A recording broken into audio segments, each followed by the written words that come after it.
Okay, topik seterusnya dalam index number adalah fixed base and chain base method. Okay, fixed base and chain base method ni adalah kaedah untuk kita mengira index number. Okay, so usually a base is chosen and changes in prices or quantities in subsequent years are measured against this base. This is fixed method of indexing.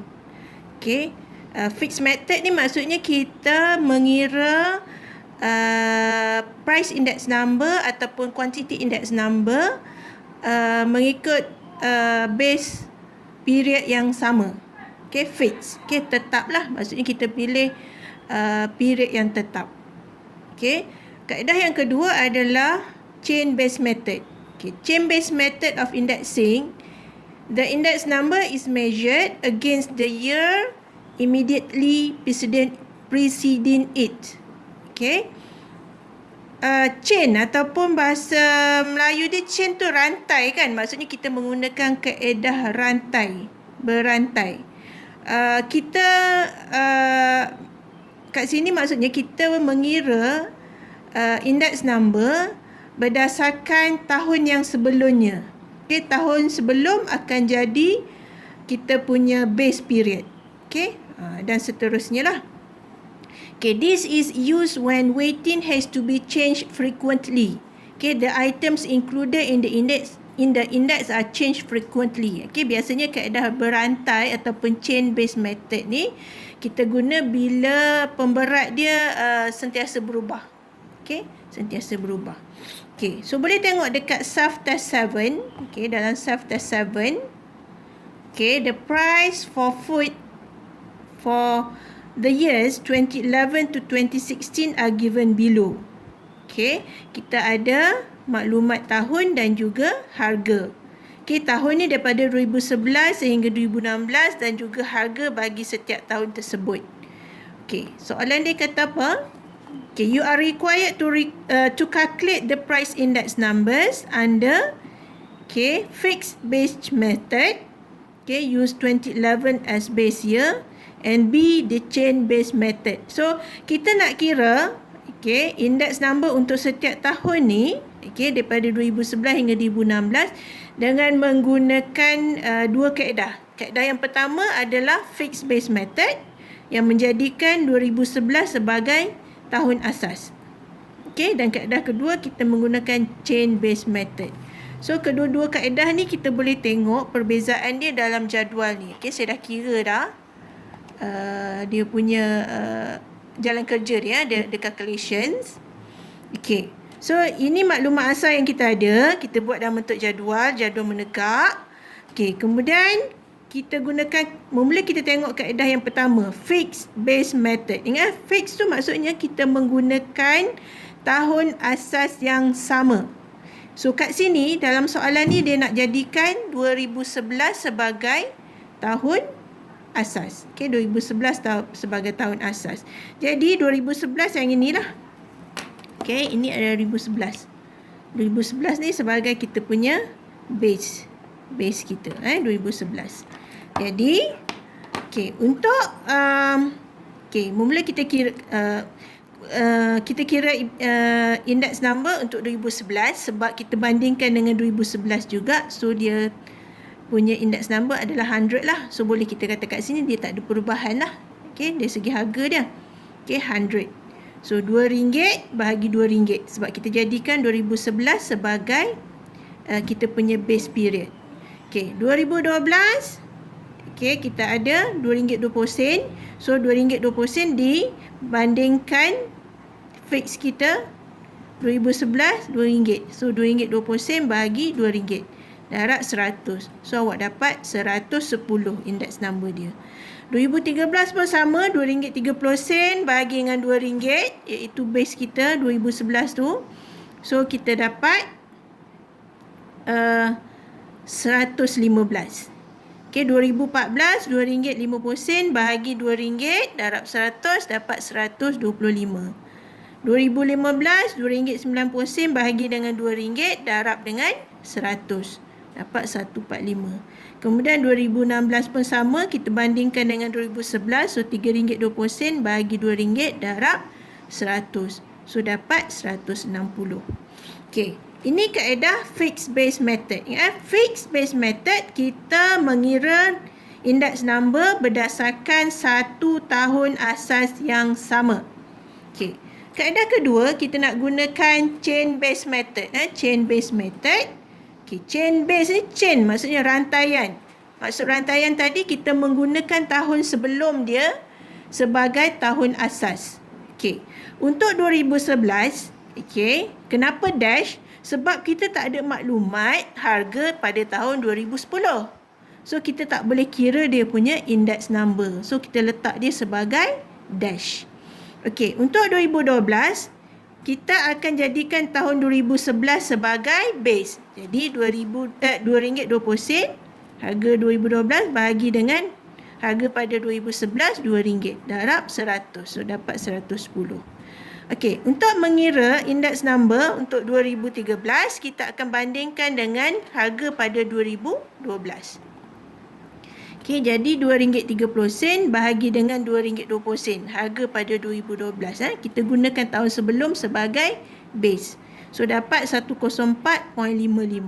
Begitu juga tahun 2014, kita akan bandingkan dengan tahun 2013. Jadi harga pada 2014 RM2.50 bahagikan dengan harga pada tahun 2013 RM2.30 darab 100, dapat 108.7. Okey, tahun 2015 kita akan bandingkan dengan tahun 2014. Jadi RM2.90 bahagi dengan RM2.50 darab 100, dapat 116. Okey, dan tahun 2016 kita akan bandingkan dengan tahun 2015. Jadi harga pada tahun 2016 RM3.20 bahagikan dengan harga pada tahun 2015 RM2.90 darab 100. So dapatlah indeks number dia 110.34. So itu dua kaedah yang kita boleh gunakan untuk kita mengira indeks number. Okey, indeks number. Okey, seterusnya kita nak tengok kaedah yang seterusnya untuk mengira indeks number. Apa dia? Kaedah dia? Okey. Kaedah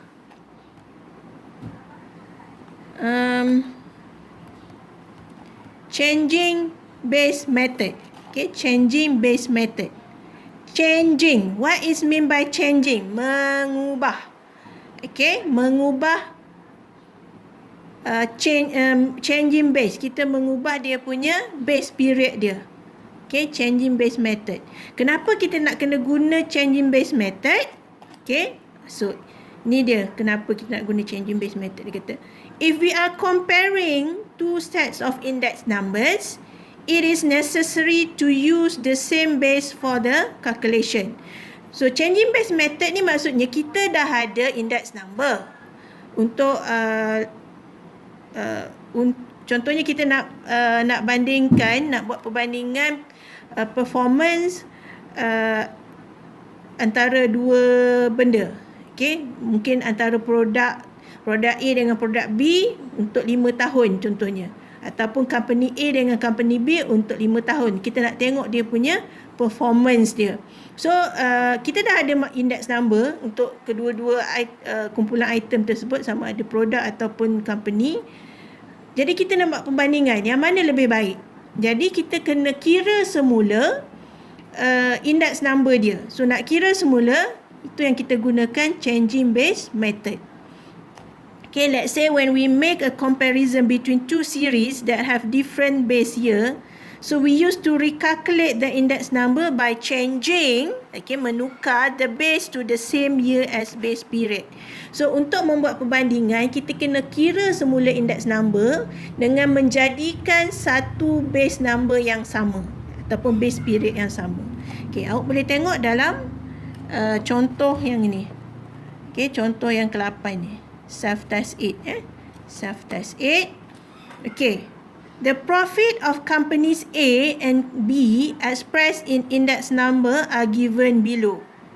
So, we have the information profit of company A and company B from 2010 to 2015. So this is all index numbers. Okay, ini semua adalah index number dia. Index number apa? Index number keuntungan company A dengan company B. Okay, for any comparison to be meaningful, you are required to change base period of the index number to 2012. Which company has greater in profit? Okay. So, kita nak buat perbandingan dua company ni. So, kita dah ada index number profit daripada 2010 hingga 2015 bagi kedua-dua company. Okay. So, kita kena kira semula index number dia dengan menjadikan ataupun dengan menukar index number tu dengan menjadikan tahun 2012 sebagai base yang baru. Okay. Kita jadikan 2012 sebagai tahun asas yang baru.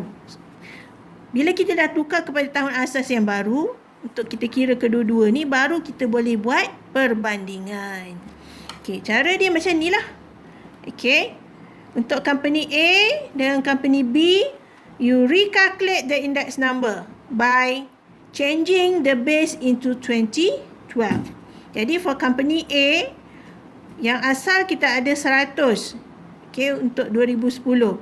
So, kita kira balik semula index number dia dengan menjadikan 2012 sebagai base. So, 2012 untuk company A, nilai profit dia 150. So, 100 over 150 times 100, then you will get 66.67. And then 2011, 140 over 150 times 100. So 93.33. And then 2012, okay, sebab kita 2012 is the base, so nilai dia akan jadi 100 lah.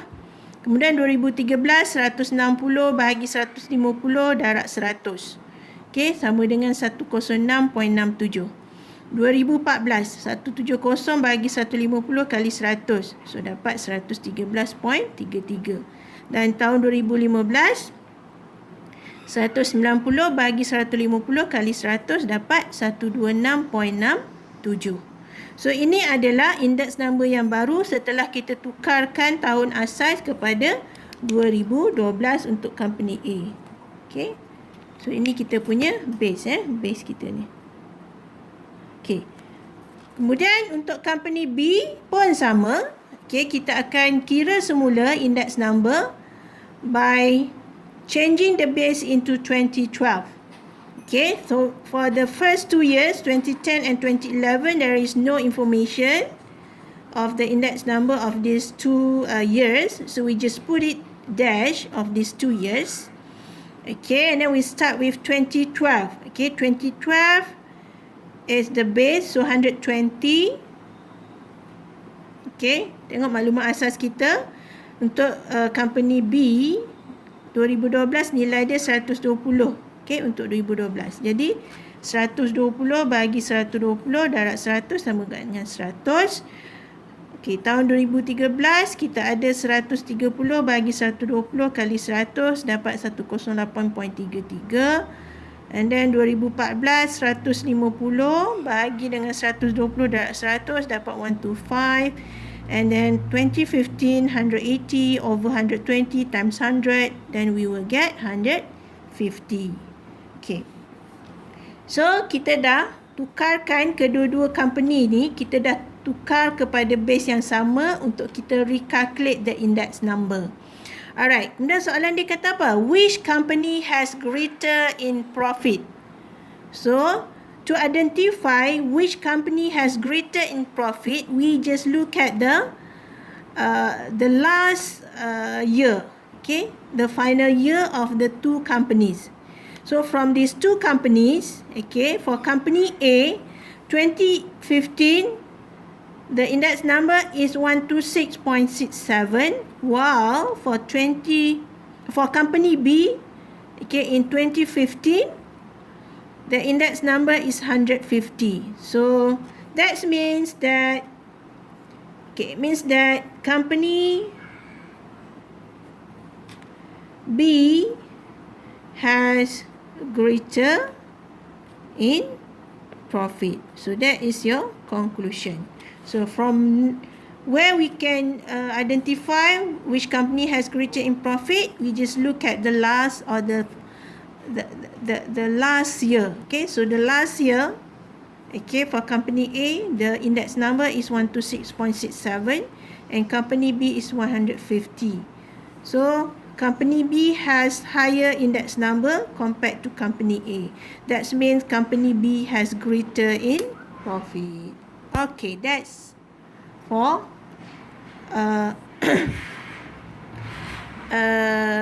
changing base method. Alright, thank you. Okay, untuk pemahaman, saya nak awak buat exercise 8A. Okay, do exercise 8A.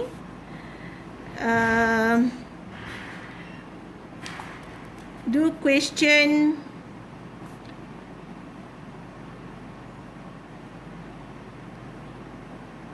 1,